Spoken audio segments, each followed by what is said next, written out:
Krishna. Mayapur নিতাইগৌর kitchen থেকে সবাইকে স্বাগতম। আপনারা কেমন আছেন? আশা করি ভগবানের কৃপায় সবাই ভালো আছেন। আজকে আবার নতুন একটা ভিডিও নিয়ে চলে এসেছি। আজকে একটু অন্য ধরনের একটা রেসিপি আপনাদের সাথে শেয়ার করব। আজকে বানাবো, এই রেসিপি দেখতে পাচ্ছেন, মটর ডাল। আমি কিছুটা কম 1 বাটি মটর ডাল নিয়েছি, আর এখানে ক্যাপসিকাম নিয়েছি। অনেক সময় দেখা যায় আমাদের বাচ্চারা ক্যাপসিকামগুলি বেছে বেছে ফেলে দেয়। তার জন্য যাতে একটা মুখরোচক হয় এবং হেলদি এবং টেস্টি হয়, সেজন্য আমি এই রেসিপিটা আপনাদের সাথে শেয়ার করব। তাহলে চলুন দেখে নিই কীভাবে বানাতে হয়। প্রথমে আমি এখানে ডাল নিয়েছি। মটর ডালটা আমি 8 ঘন্টা বা 40 মিনিটের মতো জল দিয়ে ভিজিয়ে রাখবো। আর এই ক্যাপসিকামগুলি আমি চিকন চিকন করে বানিয়ে নেব। ডালটা, ভিজানো ডালটাকে আমি এরকম শুকনো করে বেটে নিয়েছি। আর বাটাটা না, একটু আধ ভাঙ্গা করে বেটেছি, আমি পুরো মিহি করিনি। আর এখানে ক্যাপসিকামগুলো বানিয়ে নিয়েছি। দেখুন, ক্যাপসিকামগুলো আমি এই ডাল বাটার মধ্যে দিয়ে দিচ্ছি।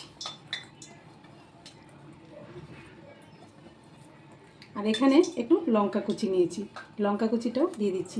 ঝালটা আপনারা পছন্দ মতো করে নিতে পারেন, কম বেশি। যদি বাচ্চারা হয় তাহলে একটু কমিয়ে দিতে পারেন। আর এই বড়াটা না, মানে খুব সুন্দর একটু ঝাল হলে ভালো লাগে। আর এখানে আদা কুচি দিয়ে দিচ্ছি। আর এখানে আমি ছোটো চামচে 1 চামচ কালো জিরে দিয়ে দিচ্ছি। কালো জিরাটা একটু বেশি করে দিচ্ছি, যাতে করে ভাজার সময় খুব ভালো লাগবে মুখে পড়লে। আর এখানে আমি স্বাদ মতো হলুদ গুঁড়ো দিয়ে দিচ্ছি, স্বাদ মতো লবণ দিয়ে দিচ্ছি, স্বাদ মতো ধনে গুঁড়ো দিয়ে দিচ্ছি, অল্প পরিমাণে জিরে গুঁড়ো দিয়ে দিচ্ছি। আমি একটু হিং গুঁড়ো দিয়ে দিচ্ছি। হিংটা দেওয়ার পরে একটা সুন্দর গন্ধ আসবে, ভালো লাগবে। আর এখানে আমি স্বাদ মতো একটু চিনিও দিয়ে দিচ্ছি, যেহেতু ডাল বাটা আছে, ক্যাপসিকাম আছে, ভালো লাগবে। এখন আমি সবগুলো উপকরণ একসাথে ভালোভাবে মেখে নিচ্ছি। দেখুন, এই যে আমি ভালোভাবে মেখে নিয়েছি, এই যে। আর এখানে একটা কড়াতে আমি তেলও বসিয়ে দিয়েছি, তেলটা গরম হয়ে গেছে। এখন আমি এই ডাল বাটা আর ক্যাপসিকামের পকোড়াটা দিয়ে দিচ্ছি।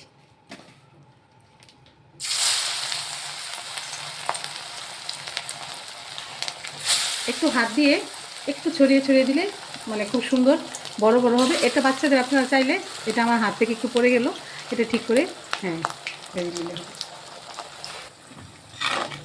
এটা একদম অল্প আঁচে এই মানে পকোড়াটা ভাজতে হবে। দেখুন, আমি একদম অল্প আঁচে ফেলে রেখেছি। এখন আমি উল্টে দিচ্ছি আস্তে করে, এই যে হালকা একটা উল্টে দিচ্ছি। এটা একদম অল্প আঁচে খুব সুন্দর মুচমুচে হবে, খেতেও ভালো লাগবে। এরকম করে আপনারা বাচ্চাদের টিফিনও দিতে পারেন। দুটো পকোড়া খেলে, মানে যদি চান এটা চাটুতে অল্প তেলেও একটু মানে করে দিতে পারেন।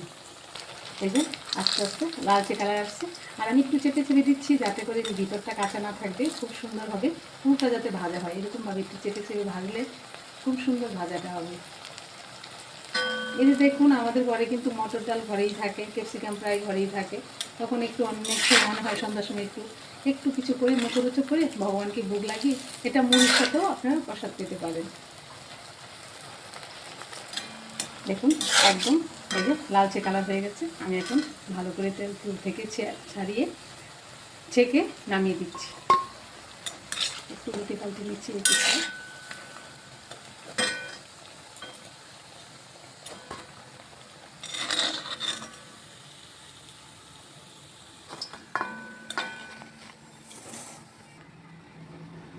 দেখুন, এই যে কত সুন্দর মুচমুচে হয়েছে। এরকমভাবে আপনারা করে ভগবানকে ভোগ লাগিয়ে প্রসাদ পাবেন। আর সবাই ভালো থাকবেন, সুস্থ থাকবেন। আবার দেখা হচ্ছে পরের ভিডিওতে। হরে কৃষ্ণ।